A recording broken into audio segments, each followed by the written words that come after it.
Back when I was in my early teens, I lived in a rural area with my parents. We had a large house off one of the main highways between two towns. It was about the same distance to each, but I went to school in the larger town, and most other stuff was there too. Even though the road was pretty busy, we had a long driveway that led to our house. It was lined with evergreen trees that were planted when the house was built, so they were all a neat line. The whole thing seems pretty extravagant in hindsight, but at the time it was all I knew. It wasn't until later that I realized how lucky I was to grow up there. Some people would say that we were rich. One time, I was home alone on a Thursday night. I don't remember where my parents were, but they wouldn't have left me alone for long. They were definitely coming home that night. When I was on the computer in my dad's office, the doorbell rang. I was surprised, because it wasn't common for anyone to visit this late, especially out where we lived, where the nearest neighbor was a good half-mile away. I knew that my friends wouldn't just show up, because they would need to get a ride. It was not the kind of place where people just drop by. I was curious, though, so I wanted to check it out. I tiptoed to the front door and peeked through the window. The curtains were in the way, though, and I didn't want to risk being seen, so I moved back. Then I remembered the Ring camera and pulled up the feed. There, standing under the porch light, was a young woman, probably in her early 20s. She was alone, or so it seemed, and looked harmless standing there. She was wearing a light jacket and had her hair pulled back in a messy bun. Despite the strangeness, there was something that seemed genuine about her. I know how that sounds now, but remember that I was young back then. It's not usually somebody like that you think about when they teach you about stranger danger. I know that opening the door to a stranger at night isn't the smartest thing to do, yet that's what I did. I unlocked it and opened it just enough to speak through the gap. She seemed relieved when I cracked the door open. Her voice was calm, and she quickly explained herself. "Hi, sorry to bother you so late. My car just died down the road, and my phone's battery is dead. Could I use your phone to call for help?" the woman said. I thought that made sense, but I was still not that comfortable. I glanced over her shoulder to see if I could spot the car she mentioned. There it was, a dark-colored car, parked at an awkward angle. It was partially hidden by the shadows of the trees lining our driveway.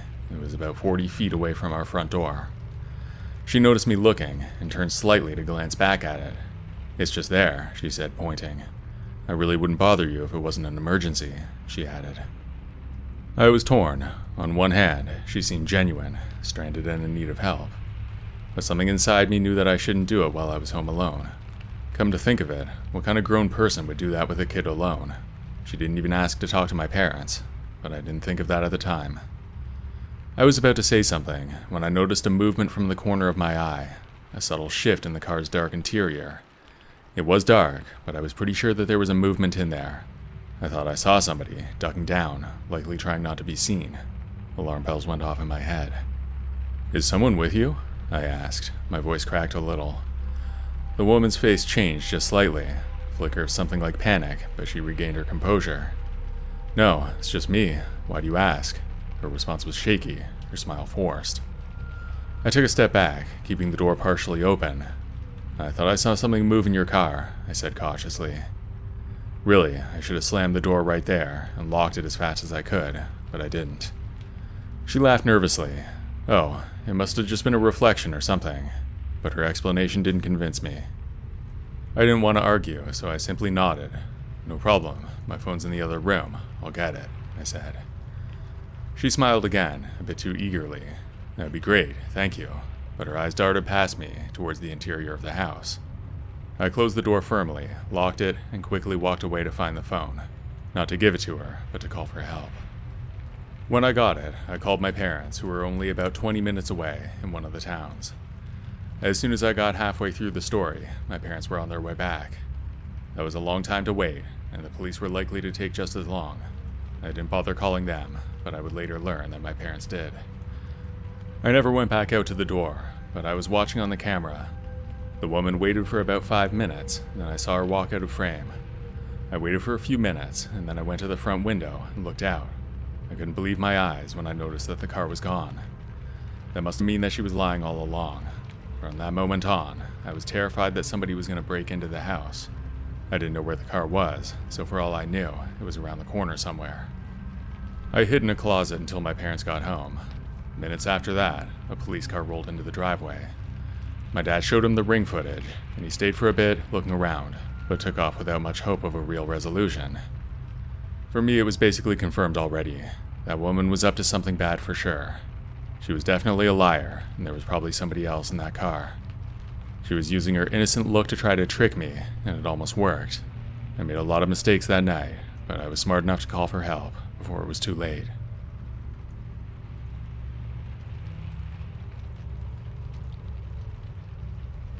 I used to live in an apartment in a 2-story building. It reminded me a bit of one of those old motels that you see in the movies, with the parking lot right in the middle, sort of a horseshoe-shaped layout. Our door led right outside, even though we were on the 2nd floor. There was no hallway, just a metal staircase that made a very distinct noise when you walked up. It was like it belonged in a factory or a warehouse, and had a real industrial feel. It wasn't anything fancy, but it was enough for me and my roommate Kevin. We had met online when the room opened up, but we became friends quickly. We had a lot of shared interests. Video games was a big one, so that was enough for us to bond over. Our place was right in the downtown part of our city. Like most major cities, there was some crime, and you would often see sketchy-looking people around. At the time when this happened, Kevin and I had only been living together for just over a year. He had a job that required him to travel a lot, so I would often have the place to myself for a few days here and there, or even a whole week sometimes. This was one of those occasions, so I had the place to myself. That particular night, I decided to relax and play some games in the living room. At around midnight, I heard footsteps coming up that staircase outside. They were loud as always, so they were hard to ignore. Then came a knock at the door. Considering the time, I thought maybe Kevin had come back early. He had a habit of changing plans last minute and not telling me until he showed up. He was due back the next day, so it wouldn't have been such a stretch. I paused the game, got up, and walked over to the door. The peephole showed a man that I didn't recognize. He looked rough, with a worn jacket and a fidgety demeanor that made me cautious immediately. I hadn't opened the door yet, just watched him through the tiny, distorted view. I decided against opening the door fully. Instead, I just opened it a crack and left the chain lock on, just enough to speak through, not enough to let him in. "Can I help you?" I asked, trying to keep my voice friendly. The man shifted his weight from one foot to another, looking nervous, or maybe it was just my own nerves, reflecting back at me. "I need to use your bathroom," he said quickly. Almost too quickly. His eyes darted around, not quite meeting mine. Something about the way he said that didn't sit right with me. No polite introduction, no explanation of why he couldn't go somewhere else, not to mention his overall demeanor. I didn't say anything for a moment, my hand still on the doorknob, and then my senses kicked in. Without saying another word, I shut the door firmly and twisted the lock into place. I didn't even want to give him a chance to force his way in. I stepped back, my heart racing a bit, and I listened as his footsteps lingered. There was no sound of him descending the stairs, so I knew he was still there, on the other side of the door, waiting. I wasn't sure what he was waiting for, but I didn't want to find out. The next 10 minutes felt much longer than they should have. There was a silence from the other side of the door, but I knew he was still out there, because I still hadn't heard him leave. Gradually, the sound of creaking metal and faint movements came through. It was clear he was still there. I peered through the peephole again, and this time I only saw the back of his head, as he seemed to be looking down at his phone. Minutes dragged by, and he was still there. Finally, I watched through the peephole as he turned back towards me. He looked right at me, but I knew he couldn't see me. I stayed silent, hoping he would think I wasn't there. Then he put his hand behind his back. When he pulled it out again, he had his fingers in the shape of a gun. He raised it right up towards the peephole and made a fake gun noise with his mouth, like he was shooting at me. It felt like a threat, and I was creeped out for sure. Then he turned around and walked down the stairs. He didn't knock on any of the other doors, just mine. For the rest of the evening, I kept glancing at the door, half expecting him to return, but he didn't. Kevin was back the next day, which was good because I didn't want to be alone there anymore. After this incident, I would see that guy hanging around our neighborhood sometimes. He would loiter around a grocery store, or sometimes he would be in a parking lot near where our apartment complex was. Every time I would spot him, it was a reminder of that night. He never looked my way, and he didn't seem to recognize me, or perhaps he simply didn't care. It's possible that he was just a weird guy trying to scare me. I do think he was a drug addict, though, and maybe a dealer. That's just based on what I've seen and heard around the area, so he might have actually done something if I let him in.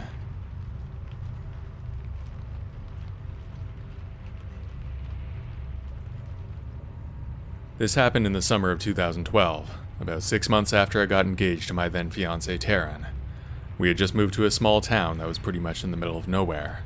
He had taken a management position at one of the mining companies around there, and I had just graduated from college, so I wasn't working. Our new town was fairly small, and it was over 2 hours away from the nearest real city. We didn't know much about the town before moving there.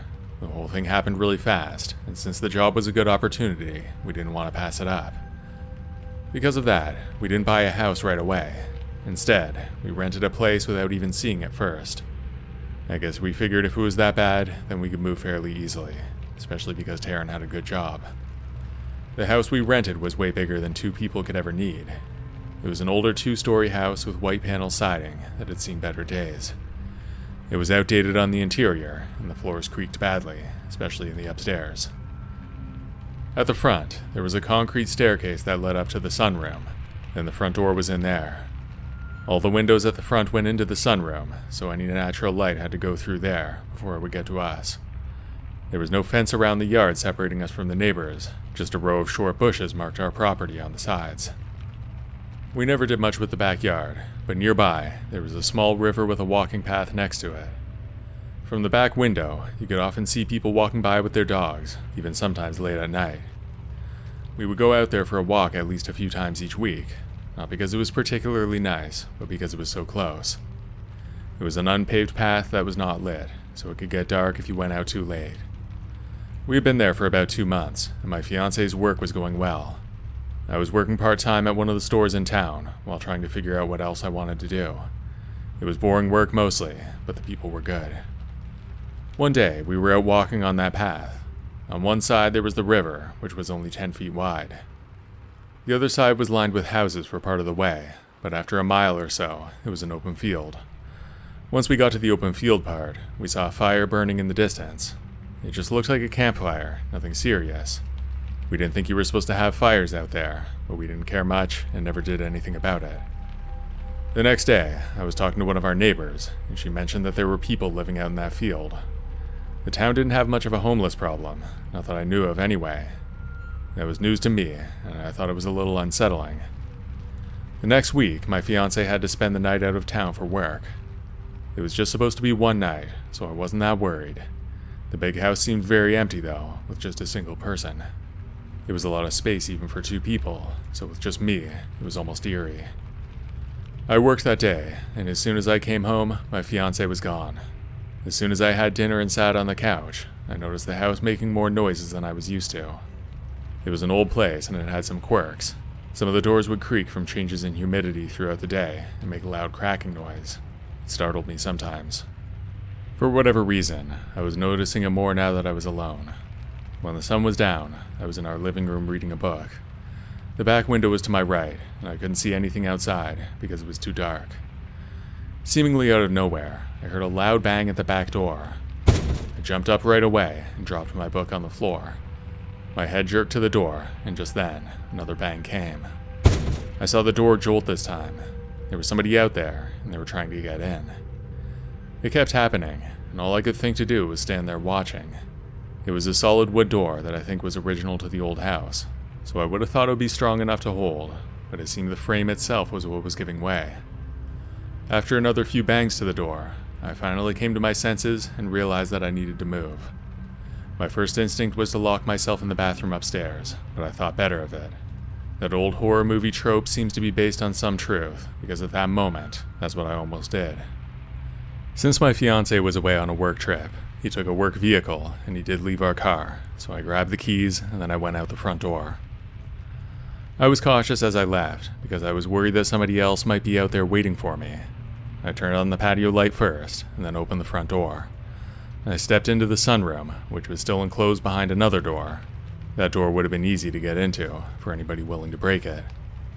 I was vulnerable out there for sure.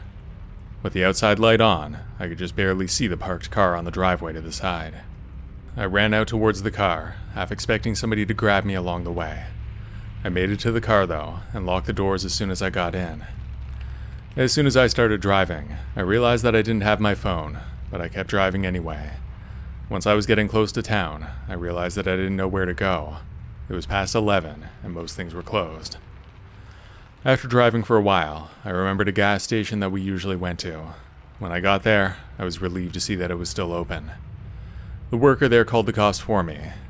When we finally went back to my house, the back door was broken down and the house was a mess. There were some things stolen, but we didn't have a lot of valuable items to begin with. It was really the shock of the whole thing that was the problem. With the door broken down, I couldn't stay there that night, especially not alone. There was a small motel in the next town over, so the cops booked me a spot there. It was about a 45-minute drive, so when I got there, it was well after midnight. All in all, it was probably the worst night of my life so far. My fiancé got back the next day, but even when the door was fixed, I never felt comfortable in that house again. My fiancé was on the same page as me, and we moved to an apartment building soon after that was a lot more expensive. It was a short-term rental that was fully furnished, and it was really nice. We never found out for sure who broke in, because the police never caught them. I thought it was somebody living in that field, but the cops never made an arrest. Whatever the case may be, I was glad to be out of that place. It always gave me the creeps, even before the break-in.